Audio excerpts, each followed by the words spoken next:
দিনাজপুরে বোচাগঞ্জ উপজেলার সুনামধন্য ব্যবসায়িক প্রতিষ্ঠান জহুরা ইন্ডাস্ট্রিতে পবিত্র ঈদুল আজহা উপলক্ষে প্রস্তুত রয়েছে ভারতের রাজস্থান প্রদেশের উন্নত জাতের বেশ কিছু দুম্বা।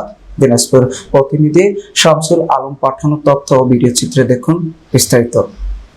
দিনাজপুরের বোচাগঞ্জ উপজেলার সুনামধন্য ব্যবসায়িক প্রতিষ্ঠান জহুরা ইন্ডাস্ট্রিতে পবিত্র ঈদুল আজহা উপলক্ষে প্রস্তুত রয়েছে ভারতের রাজস্থান প্রদেশের উন্নত জাতের বেশ কিছু দুম্বা। দুম্বা কুরবানিতে আগ্রহী ব্যক্তিরা এই প্রতিষ্ঠানের সাথে যোগাযোগ করতে পারেন।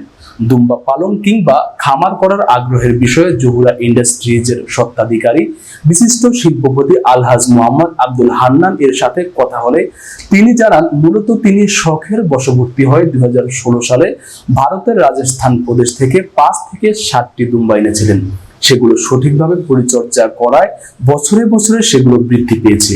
বর্তমানে তিনি দুম্বা পালন বাণিজ্যিকভাবে করার চিন্তা ভাবনা করছেন। এই বিষয়ে জহুরা অটো রাইস মিলের ম্যানেজার মোহাম্মদ লোকমান আলী জানান, বর্তমানে খামারে মোট 32টি দুম্বা রয়েছে। এর মধ্যে 8 থেকে 10টি কোরবানিতে বিক্রয় করা যাবে। ইতিপূর্বে ঢাকা এবং রংপুরের ব্যবসায়ীদের কাছে বেশ কয়েকবার দুম্বা বিক্রয় করা হয়েছে। প্রতিটি দুম্বা আমরা 1,60,000 থেকে 1,75,000 টাকায় বিক্রি করেছি। আশা করছি এবছরও ঢাকার ব্যবসায়ীরা দুম্বা নিতে আসবে। আমি মোহাম্মদ লোকমান আলী, জহুরা অটো রাইস মিলের ম্যানেজার। মোট দুম্বা আছে 32টা, কুরবানির জন্য 8-10টা। আনুমানিক কি রেটে বিক্রি করতেছেন? এগুলা আমরা তো 1.5 লাখ 2 লাখ টাকা বিক্রি করি প্রতি পিস। না, আমরা জানতে পারছি যে ওই আপনাদের খামারটা নবী সাহেবের নামে রাখছে, মানে কোন নবীর নামে রাখছে আপনি কি জানেন?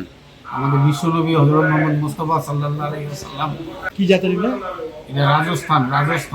ইতিপূর্বে কি আপনারা বিক্রি করছেন এরকম? হ্যাঁ, অনেক বিক্রি করেছি। অনেক বিক্রি অনেক, একবারে 6টা 7টা 8টা করে নিয়ে গেছে ঢাকার পার্টি, রংপুরের পার্টি। এবার বিক্রি করবেন? হ্যাঁ, বিক্রি করবো। বেশি বিক্রি করা যাবে না আর কি, 8-10টা। আশা করতেছেন এবারও ঢাকার পার্টি ঢুকবে?